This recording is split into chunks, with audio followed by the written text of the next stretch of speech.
you're doing it again. Right now, in this moment, you're repeating the exact pattern that destroyed your last relationship, and the one before that, and the one before that. You feel it, don't you? That tightness in your chest when someone doesn't text back within 10 minutes, that urge to overshare every dark corner of your past on a first date, hoping it'll make them understand you. Or maybe it's the opposite. That cold, creeping terror when someone gets too close, when they start asking real questions, when they look at you like they actually want to know you. So you sabotage it. You pull back. You disappear before they can. If this is making you uncomfortable right now, good, because comfort is what's been destroying you. Comfort with chaos, comfort with betrayal disguised as love, comfort with the familiar ache of being alone even when someone's lying right next to you. Here's what nobody tells you about childhood trauma. It doesn't just live in your past. It's operating the controls of your present right now, deciding who you're attracted to, how you fight, when you run, and why you keep choosing people who can't love you the way you need to be loved. And here's the part that's going to sting. You were trained for this. When you were young, so young you couldn't fight back or think critically or understand what was happening, someone taught you that love comes with conditions, with violence, with silence, with the constant gnawing anxiety that you're one mistake away from being abandoned. They taught you that your needs were inconvenient, that your feelings were too much, that asking for what you wanted meant you were selfish, broken, unworthy. And your brain, your brilliant survival-driven brain learned. It adapted. It built walls and triggers and defense mechanisms so sophisticated that decades later, you're still operating from that terrified child's playbook. This is why you can't maintain a healthy relationship. Not because you're fundamentally broken, not because you're cursed or unlovable or too damaged, but because every interaction you're having today is being filtered through a nervous system that was wired in warfare. Your body still believes it's under attack. Your subconscious still expects betrayal. Your attachment system is still scanning for threats in every kind word, every gentle touch, every moment of genuine connection. The person you love tells you they need space, and your brain doesn't hear, "I need an hour to decompress." It hears, "You're being abandoned. You're going to die alone. Panic now." Someone shows you consistent kindness, and instead of feeling safe, you feel suspicious, because deep down, a part of you knows people who loved you also hurt you.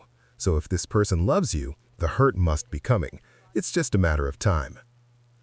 This is the hidden psychological warfare happening inside your relationships, and if you don't understand it, if you don't learn to recognize it and interrupt it, you will repeat it forever. But here's the truth that's going to save you. This pattern can be broken. Not easily, not overnight, but completely. Neuroplasticity is real. Attachment styles can evolve. The brain that learned to expect pain can learn to expect safety. The nervous system that was hijacked by trauma can be recalibrated. What you're about to learn isn't theory. It's not motivational fluff. This is the actual psychological architecture of how trauma destroys relationships and the exact step-by-step process of how to rebuild from the ground up. Because the stakes here are not just romantic. This is about whether you'll ever feel safe being known, whether you'll be able to trust, whether you'll die having experienced real intimacy or just its shadow. So let's get into it. When childhood trauma teaches you that love and pain are the same thing. Esther Perel said it perfectly. Tell me how you were loved, and I'll tell you how you love. But let's go darker. Let's go to the place you don't want to admit. The people who were supposed to protect you, your blueprint for love, were the ones who hurt you most. Not strangers, not random evil. The hands that fed you also struck you. The voices that said, "I love you," also said, "You're worthless." The people whose approval you desperately needed used that need as a weapon against you. So your brain made a catastrophic association. Love equals danger. And now, decades later, when someone is good to you, when they're patient, when they're consistent, when they see you and stay, your nervous system doesn't feel relief. It feels terror. Because your subconscious is asking, when is the other shoe going to drop? What's the real agenda here? What do they want from me that's going to destroy me? This is your love map, the internal GPS system that was programmed in childhood, telling you what love looks and feels like. And if your love map was drawn in chaos, control, neglect, or abuse, then that's what will feel normal to you as an adult. Normal doesn't mean good. Normal means familiar. And familiarity is a drug more powerful than cocaine. Your brain will choose the familiar prison over the unfamiliar freedom every single time. This is why you keep dating the same person in different bodies, why you're attracted to emotionally unavailable people, why the healthy, stable person feels boring while the chaotic, unpredictable one feels exciting. It's not excitement, it's recognition. Your trauma is seeing itself in another person and saying, "Ah, yes, this I understand. This is home." The 7 ways complex PTSD is sabotaging your relationships right now. Let's get specific, because vague awareness doesn't create change. You need to see exactly how this plays out in your daily life. 1. You can't trust anyone because you learned that trust gets you hurt. When you grow up in an environment where the people who are supposed to care for you are unpredictable, sometimes loving, sometimes cruel, always unreliable, your brain makes a logical conclusion: people cannot be trusted. So now, as an adult, even when someone proves themselves over and over, you're waiting, scanning, testing. You need constant reassurance. You check their phone. You create tests they don't know they're taking. You misinterpret neutral actions as signs of betrayal. And when they finally get exhausted and leave, your brain says, "See, I was right. People always leave." But here's the brutal truth. You push them away because your nervous system couldn't tolerate safety. 2. You're terrified of abandonment, so you abandon yourself first. You learned early that people leave, that love is conditional, that if you're not perfect, you'll be discarded. So now you cling. You mold yourself into whatever shape you think they want. You ignore red flags because you're so terrified of being alone. You tolerate disrespect, dishonesty, even abuse, because the fear of abandonment is more powerful than the reality of mistreatment. Or you do the opposite. You leave first. You find reasons to exit before they can reject you. You pick fights. You cheat. You ghost. You destroy the relationship before it can destroy you. Both strategies are the same wound. One implodes, one explodes. Both are your trauma trying to protect you by ensuring you never have to feel that childhood abandonment again. 3. You're a people pleaser, which means you're invisible in your own relationships. Children in abusive or neglectful homes learn quickly. Your survival depends on managing other people's emotions. You became hypervigilant. You learned to read micro-expressions, vocal tones, shifts in energy. You learned to anticipate needs before they were spoken. You learned that your job was to keep the peace, even if it meant erasing yourself. So now, as an adult, you don't know how to say no. You overextend. You exhaust yourself trying to make everyone else comfortable. You feel guilty for having needs. You apologize for existing. And here's the knife twist. The people who love this about you aren't actually loving you. They're loving your utility, your compliance, the fact that you never push back. You've become a ghost in your own life. And the tragic irony is, you think this is love. 4. Your emotions are a grenade, and you never know when it's going to explode. Trauma dysregulates the nervous system. When you grow up in chronic fear, your brain gets stuck in survival mode.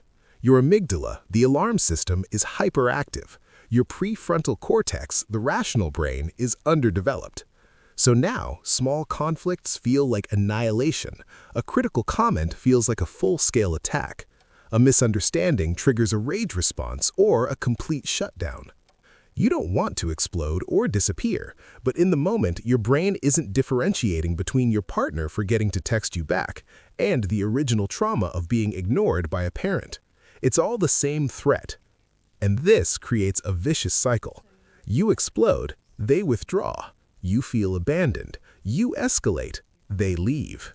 Your fear is confirmed. 5. You don't believe you deserve love, so you settle for crumbs. If you grew up hearing, "You're too much, you're not enough, why can't you be more like," then you internalized a core belief: I am fundamentally unlovable. So when someone treats you well, you don't trust it. When someone disrespects you, you tolerate it because deep down you believe this is the best you're going to get. You accept breadcrumbs and call it a meal. You excuse betrayal because everyone makes mistakes. You stay in relationships where you're an option, not a priority. And the cruelest part? You'll sabotage the good ones. Because when someone truly sees you and stays, it contradicts the core belief, and your brain would rather be right than happy. 6. You keep choosing the same toxic person because it feels like home. This one's the hardest to admit. You're not unlucky in love. You're not a magnet for narcissists. You're unconsciously recreating your original wound in an attempt to heal it. If your father was emotionally unavailable, you'll date emotionally unavailable men, hoping that this time you can earn the love you never got. If your mother was controlling, you'll end up with a controlling partner because on some subconscious level, that dynamic feels like love. This is repetition compulsion, your psyche's desperate attempt to rewrite the ending. But you can't heal an old wound by reopening it in a new relationship. You're not choosing these people because you're broken. You're choosing them because you're trying to fix something that can only be fixed inside you. 7. Or you overcompensate and create new problems trying to avoid old ones. Maybe you saw the dysfunction in your family and swore you'd never repeat it. So if they were alcoholics, you became rigidly sober, but also controlling, anxious, unable to relax. If they were neglectful, you became enmeshed, but also suffocating, unable to give your partner space. If they were sexually repressive, you swung to promiscuity, but also disconnected, using sex to avoid intimacy. Overcompensation is still a trauma response. It's not healing. It's just the pendulum swinging to the opposite extreme, still controlled by the original wound. How trauma wired your attachment style and why it's destroying your relationships. Let's talk about attachment, because this is the framework that governs everything. Attachment theory isn't pop psychology, it's neuroscience. It's the operating system installed in your brain between birth and age 3, determining how you bond, trust, and connect for the rest of your life. And if that installation was corrupted by abuse, neglect, or inconsistency, you're now running on faulty code. Anxious attachment, the constant panic of never being enough. You crave closeness, but you're terrified of rejection, so you become hypervigilant. You analyze every text. You need constant reassurance. You mold yourself into what you think they want. You pursue, you chase, you try to earn love by being perfect, agreeable, indispensable. But here's the trap. The more you chase, the more they withdraw, because your anxiety is suffocating, your need is bottomless, and no amount of reassurance will ever fill the void, because the void isn't about them, it's about the parent who didn't show up. Anxious attachment is codependency dressed up as love, and it will destroy every relationship it touches until you learn to self-soothe. Avoidant attachment, the fortress that became a prison. Closeness terrifies you. Vulnerability feels like weakness, so you keep people at arm's length. You don't share. You don't need. You pride yourself on being independent. But independence is just isolation with a better PR strategy. You sabotage intimacy before it can hurt you. You find flaws in good partners. You withdraw when things get real. You convince yourself that you're better off alone. But late at night, when the defenses come down, you feel it, the crushing loneliness of never being known. Avoidant attachment isn't strength. It's a defense mechanism against a pain so unbearable that you'd rather be alone forever than risk feeling it again. Disorganized attachment, the push-pull that destroys everything. This is the worst one, because you want closeness desperately, but you also fear it desperately. So you do both. You cling, then push away. You idealize, then devalue. You dive in fast, then sabotage spectacularly. Your relationships are chaotic, explosive, short-lived, because you're caught between two competing survival strategies, the need to attach and the need to escape. Disorganized attachment is what happens when the source of your safety was also the source of your terror. And until you resolve that, you'll keep recreating the same push-pull dynamic, hoping for a different outcome. But here's the part that will save you. Attachment can be rewired. Secure attachment, the ability to trust, to be vulnerable, to give and receive love without terror or control, can be earned. Not by wishing, not by reading, but by doing the actual work of rewiring your nervous system through corrective relational experiences. Your brain is neuroplastic. It can change. The pathways carved by trauma can be overwritten by safety, consistency, and repair. But it requires intention. It requires exposing yourself to the very thing you've been avoiding, real connection. Because here's the paradox. You can't heal in isolation. You can only heal in relationship. The 5 stages to rebuild secure attachment, even if love has only ever hurt you. Stage 1. Go slow, because fast intimacy is a trauma response. Stop diving headfirst into relationships. That's not passion. That's your nervous system seeking resolution. When you meet someone and immediately feel an intense connection, like you've known them forever, like they get you, that's not soulmate energy. That's your nervous system recognizing a familiar wound. Healthy relationships build slowly. There's time, there's curiosity, there's the gradual revealing of self, not the immediate exposure of every wound hoping they'll fix you. Slow is not boring. Slow is safe, and safe is what your nervous system needs to learn. Stage 2. Use therapy as your first secure attachment. A good therapist is your training ground. They model what secure attachment looks like: boundaries, consistency, compassion, repair. They don't abandon you when you're messy. They don't punish you for having needs. They stay present through your pain without trying to fix you or flee from you. This is where you practice vulnerability in a controlled environment, where you learn that you can express anger or fear or shame and the relationship survives. Therapy isn't just about talking. It's about experiencing a relationship that doesn't replicate your trauma, and that experience becomes the template for future relationships. Stage 3. Reparent yourself, because you can't love others if you hate yourself. How you treat yourself is how you'll accept being treated by others. If your inner voice is critical, shaming, dismissive, if you talk to yourself the way your abuser talked to you, then you'll tolerate that same treatment from partners. Reparenting means becoming the adult you needed as a child. It means offering yourself compassion when you fail. It means setting boundaries with yourself, not from punishment, but from care. You can't outsource self-worth. No partner can give it to you. You have to build it internally, slowly, through thousands of small acts of self-respect. Stage 4. Practice attachment with a pet if human relationships feel too dangerous. This isn't a joke. For many trauma survivors, a pet is the first safe attachment they've ever had. A dog doesn't judge. A cat doesn't abandon you for being imperfect. The relationship is simple, consistent, forgiving. And every time you come home and your dog is excited to see you, your nervous system releases oxytocin, the bonding hormone. Your nervous system learns, I am wanted, I am safe, I belong. It's practice, and for some people, it's the bridge between isolation and human connection. Stage 5. Build earned secure attachments and practice repair when it breaks. An earned secure attachment is someone who isn't paid to love you, but chooses to anyway. This could be a friend, a partner, a mentor, someone who sees you, really sees you, and doesn't run. But here's the critical part. Healthy relationships aren't conflict-free, they're repair-capable. Trauma wired you to believe conflict equals abandonment.